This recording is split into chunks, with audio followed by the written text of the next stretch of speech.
Hello, this is Dias and a new author's story from my channel Russian Revenge Story. During the conscription period, a busy time begins in all military registration and enlistment offices across the country. People run here and there, sign all sorts of papers, and conscripts are nervous. Some are eager to join the army, while others are ready to pay crazy money to avoid it. In one of the regional towns, all the difficulties that were bound to happen during the conscription period took place. The local military commissar was in charge of everything. Igor Olegovich valued his position because, in addition to the required salary, it brought him considerable additional income. Behind his back, everyone had long been whispering that the chief was taking considerable kickbacks. The staff in front of him were afraid to say something unnecessary or to displease him by not carrying out the next order. The military commissar, feeling his impunity, could easily fire anyone, without even giving them a chance to justify themselves or work off their debt. His entire appearance indicated that the man lived without denying himself anything. It would be impossible to afford an expensive custom-made foreign car, a sewn uniform and genuine leather shoes on the military commissar's salary. There were rumors that in order to get this position, he literally kissed the general's feet. At the same time, in order to achieve his goal, he walked over the heads of his colleagues, setting up everyone who stood in his way. Once, at the very peak of the conscription marathon, a young man came to the military registration and enlistment office, looking very much like a homeless person. Tousled hair that had not seen scissors for a long time, a well-worn t-shirt, and torn trousers spoke of the guy's beggarly situation. The boots were surprisingly still on his feet. The soles and uppers were held together with tape and looked very sad.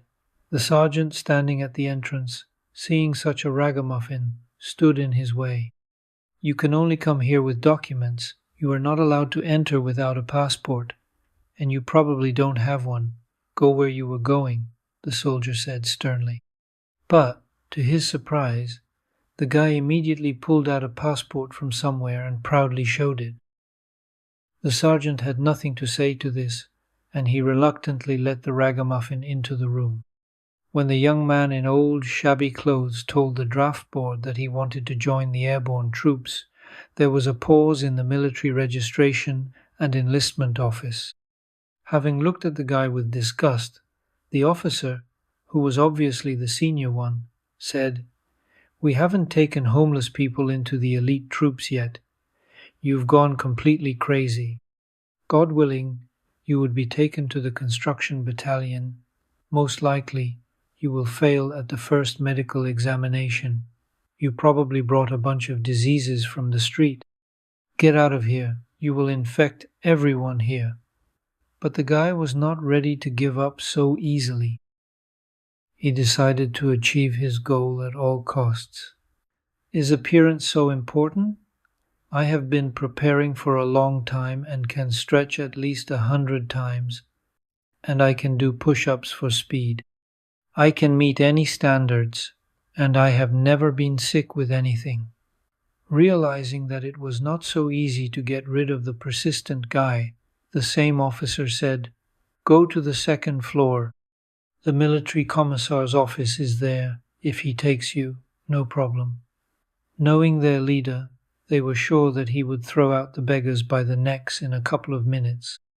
The military commissar was very surprised when, having knocked on the door of the office, some beggar timidly entered. Having heard why this miracle appeared, the officer laughed for a long time. When he calmed down a bit, he rose from his chair and said menacingly, "Have you looked at yourself in the mirror lately? You need to see a doctor first to check your adequacy. You seem to have gone completely crazy. Although, if your desire to serve is so strong, I can easily send you to the cold northern regions. There is always a shortage there, and somehow they want to go to the airborne forces too." But the stubborn guy was not scared off by the officer's stern voice. He plucked up his courage and loudly answered, "I am not afraid of the cold or difficulties, but I want to serve in the airborne troops. It is all the same to you, but for me it is very important." The military commander was simply furious.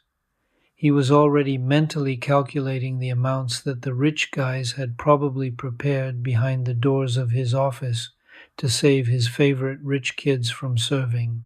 He wanted to quickly, counting the bills, hide them in the safe, and not mess around with some crazy pauper. The military commissar's face turned crimson, his eyes filled with hatred for the scoundrel who dared to disturb his peace because of a delusional desire. He grabbed the phone in a rage and called the sentry. When the sergeant entered, the military commissar shouted, "Why did you let this ragamuffin in? Throw him out the door. Let him go back to his garbage bins and fluff houses. And don't let such scum in here again." The poor guy was pushed out into the street and stood there as if hoping to be returned. Tears were streaming down the boy's cheeks. He could not believe that the dream of the airborne troops was evaporating like raindrops in the sun. He was about to leave when a black car with tinted windows stopped 2 steps away from him. A stately officer with general's shoulder straps got out of the car, surrounded by several officers. The general immediately noticed the guy, with tears in his eyes, and, to the surprise of his deputies, approached him. "This is the first time I've seen someone crying so miserably at the doors of the military registration and enlistment office. And what kind of uniform is this at the walls of our establishment?" the military man said menacingly. The young man did not lose his composure and answered defiantly, "Is clothing the most important thing? I really want to join the airborne forces, and it is precisely because of my appearance that they consider me incapable of defending the motherland." The general praised his zeal to serve and asked what his last name was. When the guy gave his name, the general's face changed dramatically. The blood drained, and at some point he even staggered. He asked to repeat it again, and the young man, not understanding what had shocked the military man so much, said his last name and first name loudly and clearly, like in the army. The general asked in a trembling voice who his father was. Tears came to his eyes when he heard that the guy's father was a major in those very airborne troops. The officer, having dismissed his subordinates, invited the guy to sit in his car. There he paused and told them that it was his father who saved the general. Then they fought shoulder to shoulder in the hot Caucasus at that time.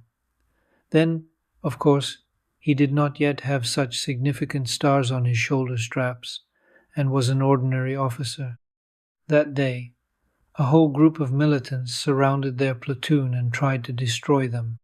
Sergei Petrovich, that was the general's name, was seriously wounded in the first hours of the battle, and the young man's father carried him out on his own, risking his life. At the end of his story, the man asked, "Where is your father now, and why do you, the son of a combat officer, look like this?" Then it was Ivan's turn to tell what had happened in his life in recent years. It turned out that his father had passed away a little over 5 years ago. Working in the security service of one of the banks, he was returning from a business trip. That day there was a thick fog, and on one of the sharp turns, a young driver, driving in the opposite lane, lost control. In a terrible tragedy, all participants died. From the day of the funeral, the mother began to drink literally every day. If at first she somehow held on, then after 6 months she quit her job for the sake of new drinking friends. When his mother brought drinking buddies to the house, the guy tried to escape and sat out in one of the basements. He already had a mattress there, which he dragged from the trash. But such behavior of the mother could not end well. One morning, approaching the house, he saw the burnt windows of his apartment. It turned out that the woman, being drunk, fell asleep with an unextinguished cigarette. So the boy was left an orphan, not even reaching 14 years old. He was immediately taken to one of the local shelters, but, having learned to run away and hide from life's problems, he disappeared into the bustle of the city a week later. At night, while everyone was sleeping, the boy opened the window and ran away to his basement, which no one knew about. A couple of days later, the boy realized that hunger is no aunt, and he had to earn a living somehow. He would never steal, so he got a job at the local market, helping to unload goods at several points at once. The greedy owners paid mere pennies, understanding that the boy was willing to do this. He barely had enough for the meager food, but he had to wear clothes that he found in the local garbage dump. When the draft age approached, Ivan decided to follow in his father's footsteps, because he remembered his father's photo in uniform and stories about the service very well. In his heart, he hoped to change his life for the better. At that moment, the guy finished his sad story. Sergei Petrovich sat as if in a stupor. He was shocked by what he heard. The son of the hero who saved him on the battlefield was wandering around, getting dressed near garbage bins. After a short silence, he said to Ivan, "Wait for me, son, here. I'll be back soon. We'll talk." The general had long been informed that the military commissar was raking in bribes, arranging his own rules. Now, the hour of reckoning had come. For a long time, the general's menacing voice could be heard from the military commissar's office, accusing his subordinate of all mortal sins. At one point, Sergei Petrovich was even ready to punch the overfed bribe-taker in the face, but he managed to restrain himself. The military commissar was very pitiful at that moment. He was literally ready to crawl on his knees, just not to lose his place at such a profitable trough. But the general made a decision, and that same day deprived the impudent fellow of his position and rank. Sergei Petrovich returned to the car as if with some relief. He was already in a completely different mood, and he suggested that Igor go have lunch at his country house. On the way, as if apologizing, he said, "Please forgive me for God's sake. Let me dress you up a little. I realize that you are honest and decent like your father, so when you earn some money, you'll give it to me." For the first time in that time, he smiled and winked at the guy like a boy. They stopped at a store, and Ivan, refusing the general's offer to buy an expensive suit and other men's accessories, chose only jeans and a shirt. But even in them, the guy's perfectly built figure looked great. The general, pleased with Ivan's choice, smiled and said, "Well, that's a completely different matter. Now all that's left is to go to the hairdresser's." Ivan left the salon with a neat haircut and a completely new look. Sergei Petrovich said quietly, "Now you look a lot like your father, the same face." The general's house turned out to be without any rich frills, solid, made of good logs. It was somehow especially warm and filled with the smell of wood and home cooking. As soon as they entered, a small airy cloud flew down the stairs like a hurricane. A short and slender girl in an airy dress threw herself on the general's neck. "Daddy, hi! I've missed you and am hungry. What took you so long? It's time for dinner." Here the girl stopped short, seeing the guest. "Oh, hello, I'm Ksyusha." She extended her hand and immediately continued chattering. "Boys, let's go to the table already, otherwise I'll die of hunger." The general, smiling, said to Ivan, "This is not a fidget but my daughter. I hope you'll get along. And really, let's go have dinner." Ivan and Ksyusha found a common language from the first minute. The girl loved to read and sometimes was interested in poetry herself. They went for a walk after dinner to the river, where Ivan learned that her boyfriend had recently dumped her. He had found a different kind of person than he had said at the end. From the first minute, Ivan and Susha felt very comfortable together, as if they had known each other for many years. That evening, the general categorically refused to let Ivan go and gave him one of the rooms.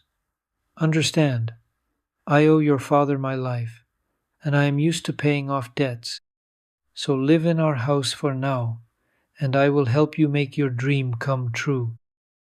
Soon, Ivan was called up for the much-desired airborne troops and justified the general's trust. He served honestly from the first to the last day, and the officers even persuaded him to stay for an extra term. But at that moment, the guy was in a hurry to return to his beloved, who supported him with affectionate letters throughout his service. Ksyusha wrote several times a week and was really looking forward to his return, because on the day he left for the service, she had agreed to the guy's proposal to marry him. The wedding was very noisy, and the newlyweds looked the happiest in the world. After the wedding, they settled in the general's house. He did not even give them any other options. "What will I do alone in my old age in such a house?" said the father-in-law. The general's wife died more than 5 years ago from a serious blood disease, so he did not want to be alone, persuading the newlyweds to live together. Ivan, refusing the general's help, found a job himself and began to earn quite well. And a year after the wedding of his daughter, Sergei Petrovich was already happily walking in the yard with a stroller, communicating with his newborn granddaughter. He was grateful to fate that this hard-working guy became his son-in-law. If you liked the story, please support me with a like. And to learn about the release of new, interesting stories, subscribe to my channel. All the best to you. Thank you for watching.